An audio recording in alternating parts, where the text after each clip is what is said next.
then I'll give it to other folks. Marlo, you are in my shot. What? Oh, sorry, I was looking at this. Now you're gonna be in my YouTube video. How you like that? I was looking at the score. Yeah.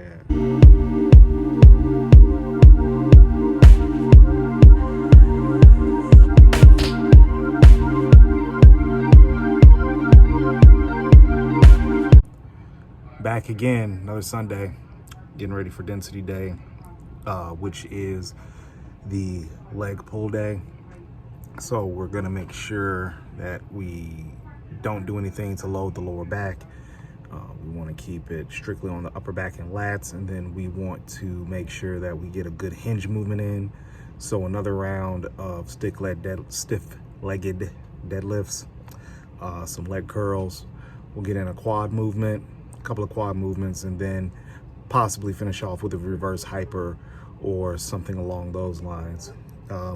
Again, this density day is just something that I'm kind of feeling out, so I'm not playing with.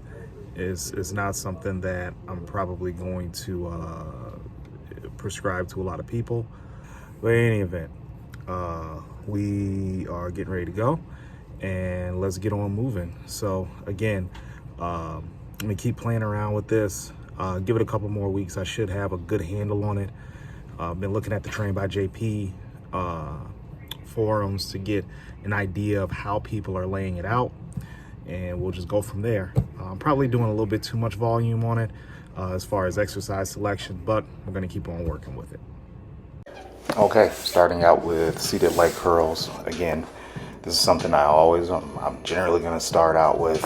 I almost don't want to record these sets because I'm going to start out with some type of leg curl variation to get the hamstring warmed up. So far, some of the things I've learned with Density Day that I'm hoping that I could pass along to you guys.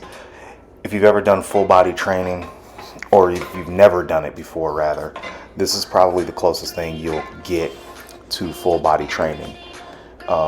If you're familiar with Fortitude, if you're familiar with just full body training as a whole, you know how difficult and demanding it can be.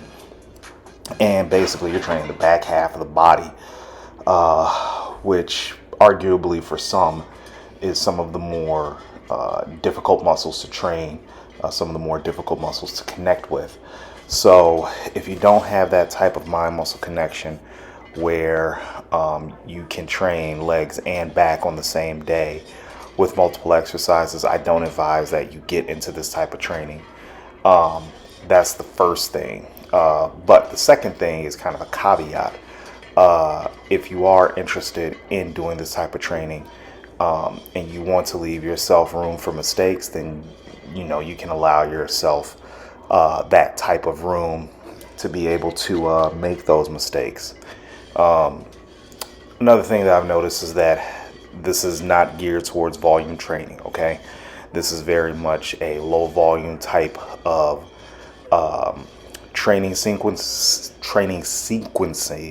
I'm sorry, I'm illiterate sometimes. Sequencing, and it's not going to work with multiple sets of 10. You get your warm-up sets, you ramp up pretty fast, and then you go straight to failure. So I hit failure on the seated leg curls. I would hit failure on the lying leg curls if they were programmed in today. And I pretty much hit failure on all of my exercises, and I kept the sets pretty low. The maximum amount I did was 3. So even on this, which is something I generally don't go to failure to, I went like, I think I left about 2 reps in the tank on my work sets, and then I just didn't fight for that extra set, but I went pretty close to failure. Like I said in last week's video, one of the main things that you want to keep in mind when you're doing a movement like a stiff-legged deadlift or any type of hip hinge movement is to make sure you actively brace before you pull the bar off the floor, right? So the way that I do it, I get my setup going, and then I slowly go down, grab one side of the bar, the other side of the bar, and I pull the slack out of it. And when I pull that slack out of it, I kind of expand my waistline a bit, and I hold my breath, pull it up.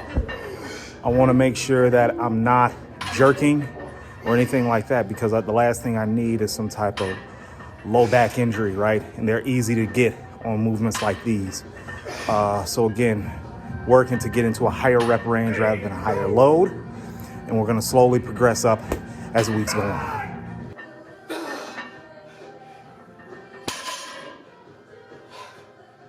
Also, the thing you need to remember with the bracing is that you don't want to put your lower back in a vulnerable position. So again, this is a hip hinge movement. So you kind of want to just make sure that you're just bending over while keeping your back straight.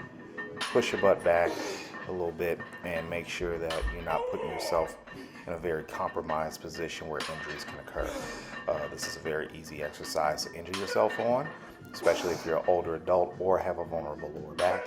So just make sure you warm up and take some time, and don't necessarily work to failure, but obviously make sure that you do push the exercise. So next exercise here, obviously leg extensions, because we are getting some quad work in. Nothing really super fancy to see here. As you can see, I have weight loaded on the middle peg, and then I have weight loaded on the top peg.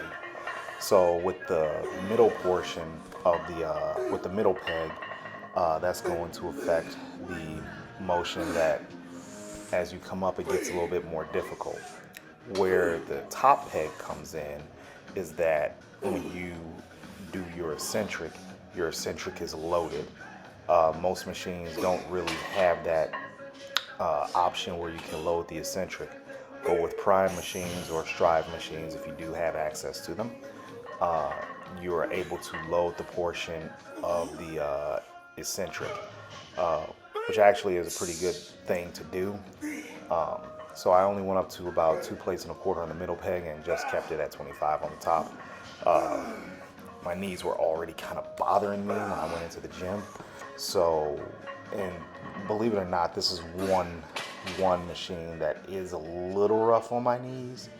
So I definitely had to take care and make sure that I just work through a full range of motion and use moderate weight with some pretty decent form, and made sure that just focus on the contraction. And this doubled as a warm-up for my next exercise, which you'll see is the leg press. And I went to failure on these. With machines, you can really go to failure. You can really push the envelope and not necessarily worry about your CNS being drained or anything like that. Obviously, fatigue will accumulate very fast as you do these exercises and whatnot, but I just want you guys to keep in mind that, you know, even with you doing machine work, you can really push yourself into the ground and then come back the next day for more. So obviously you want to go a little bit harder on machines than you do on your compound stuff. Or obviously on your compound stuff you want to go very, very hard, but make sure that on machines you just work extremely brutally hard. Now with the density day, one thing that I've picked up is that you got to have a couple of high rep sets in there. So really I just worked up to a couple of high rep sets on the leg press, which were high-ish for me.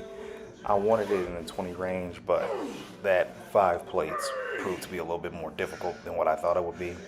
And then I just started myo-repping, meaning that there was slight rest in between each rep, and I didn't want that. I wanted it all kind of continuous. So, you know, it's a work in progress, but if you're going to do your high rep sets on this density day, if you're going to do the density day, just make sure that they're continuous.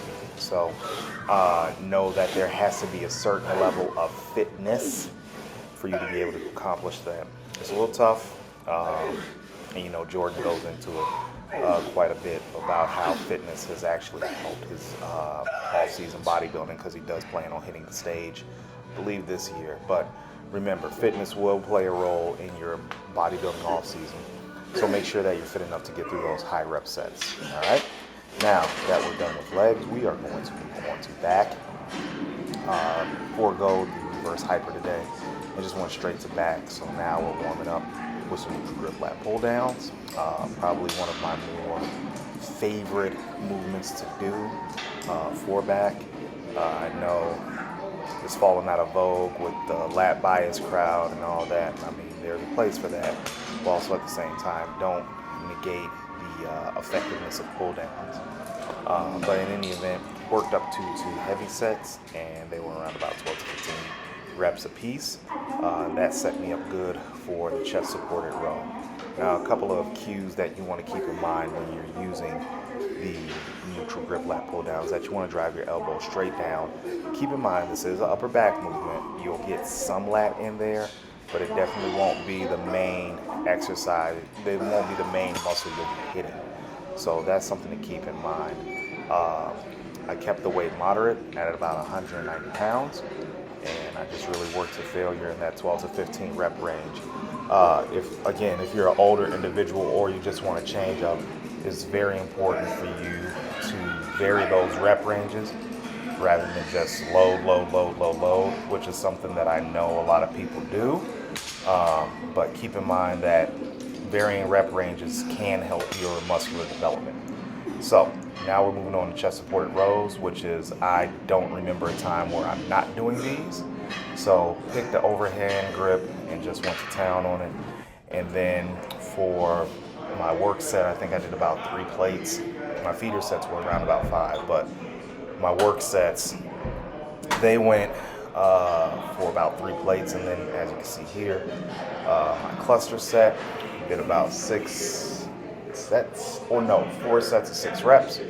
And that's a way to get more volume into the muscle without having to do a shit ton of reps and basically bury yourself into the ground, and you can keep the weight pretty high.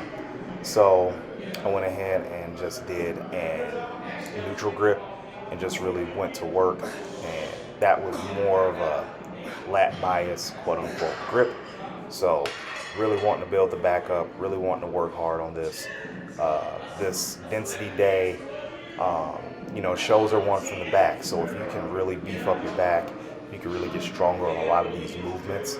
I believe that'll be a game changer for a lot of people. Again, I'm still playing with it. If you want to find out more, you go to the Train by JP website. You'll be able to find out more if you just Google it, if you just search the density day. But this is how I'm programming things right now. Spent a little bit more time in here than I would have liked, so the programming needs to become more efficient. But so far, I'm really digging it, and I think it's going to help me this competition year. And we're done. It took a little bit longer than what I would have liked, but still feeling this out and picking the best movements that will benefit me and let me get the work in without hurting myself. So if you're going to do something like this, exercise selection is key. Still learning, going back on the Train by JP website, dive into it a little bit more. But I think this will be a game changer for a lot of people, especially since, back and legs are kind of some of those neglected body parts for some. I know myself, I have weaker legs, so I got to really smash them. They're starting to get the look that I want, but they're still not there. So we got more work to do. But until then, like and subscribe to the channel. We'll be dropping more content, how to build a density day, a bootleg density day, and some other things dropping this week too. So y'all stay tuned, and we're gonna really have some fun. So thanks for watching, guys, and take care.